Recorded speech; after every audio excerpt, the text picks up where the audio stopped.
Salut à tous. Alors, au vu du titre de la vidéo, vous allez un peu mieux comprendre le fond de ma pensée. En effet, je ne vais faire rien d'autre que développer le fond de ma propre pensée, si possible de manière logique. J'ai récemment discuté avec certaines personnes qui n'avaient pas l'air d'être très ouvertes d'esprit, notamment en ce qui concerne l'athéisme.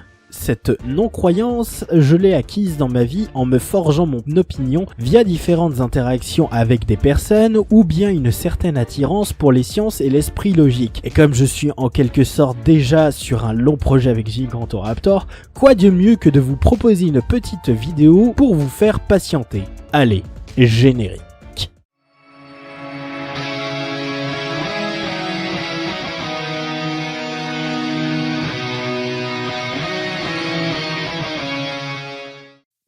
Tout d'abord, je tiens à préciser que l'athéisme est le fait de ne pas croire en l'existence d'un ou plusieurs dieux ou êtres supérieurs créateurs de toutes choses. De cette non-croyance en découle une non-religion qui est de ne pas croire en une religion qui nous demande de croire en un être supérieur. Maintenant que j'ai défini rapidement le sujet, je passe à la première raison. Croire en un dieu tout-puissant plein d'amour est ce que je pourrais appeler une hypothèse coûteuse. En effet, pourquoi un dieu aurait créé l'univers? Et puis tant qu'à faire, pourquoi ce ne serait pas un saint mouton polydactyle ou une théière? Non, parce que je veux bien croire qu'il puisse exister un dieu créateur, mais on n'en a absolument aucune preuve. Les seules preuves, à proprement dites, sont des témoignages et des recueils de poèmes et de littérature qui se trouvent dans des livres qu'on appelle plus généralement Bible ou Coran. Avouez qu'en matière de preuves, les témoignages, on a connu mieux. D'autant plus qu'à une époque éloignée, on ne savait pas forcément expliquer certaines choses et donc Dieu paraissait une très bonne explication qui se suffit à elle-même. L'hypothèse de Dieu, en plus d'être incroyablement coûteuse d'un point de vue du rasoir d'Occam, est aussi incroyablement trop simple et absolument irréfutable, c'est-à-dire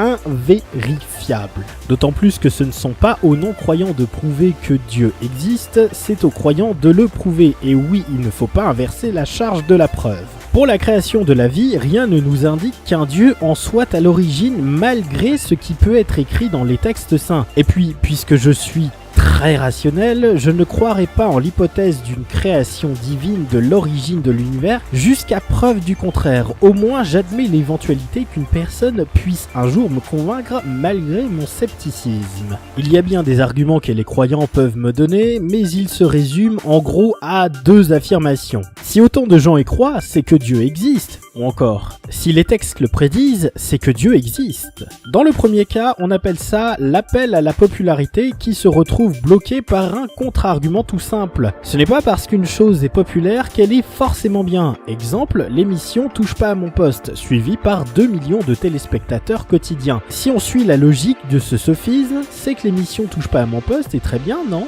Dans le deuxième cas, il s'agit d'un biais de confirmation. À force de voir ce que l'on cherche, on finit forcément par le trouver. Et comme exemple, il y a ce film avec Jim Carrey, Le Nombre 23. Durant tout le film, Jim Carrey est à la recherche d'éléments qui collent avec l'idée que tout ce qui existe est lié de près ou de loin avec le nombre 23. On peut y voir pareil avec les théories du complot, le nombre 666 ou bien les nazis. Enfin bref, supposons dans un deuxième temps que Dieu existe. À quoi sert-il? Puisqu'il est infiniment bon, il devrait faire en sorte que les gens ne s'entretuent pas, qu'il n'y ait pas de discrimination, de fin dans le monde. Pas de chance, il y a des guerres, des discriminations, le terrorisme, et les gens mangent des êtres vivants pour continuer de vivre. Oui, même les végans sont obligés de manger des êtres vivants pour continuer de vivre. Une des explications est que Dieu nous laisserait notre libre arbitre. Bien dans ces cas-là, pourquoi y a-t-il des gens qui abusent de leur libre arbitre sur les autres?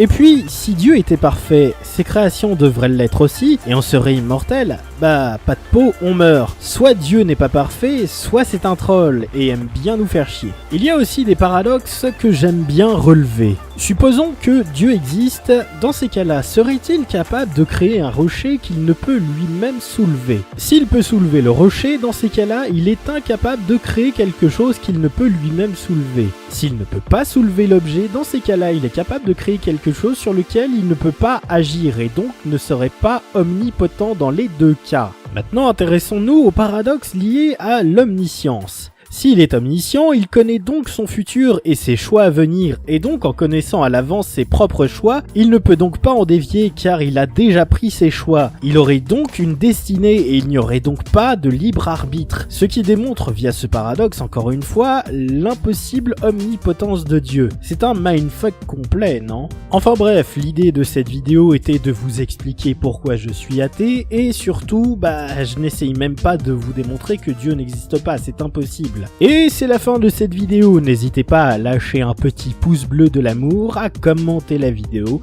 partager si éventuellement vous voulez. N'hésitez pas aussi à lâcher un petit like aux autres vidéos que vous avez pu voir dans la journée, c'est très important pour eux aussi. Sur ce, je vous laisse, c'était Aldreus. Game over!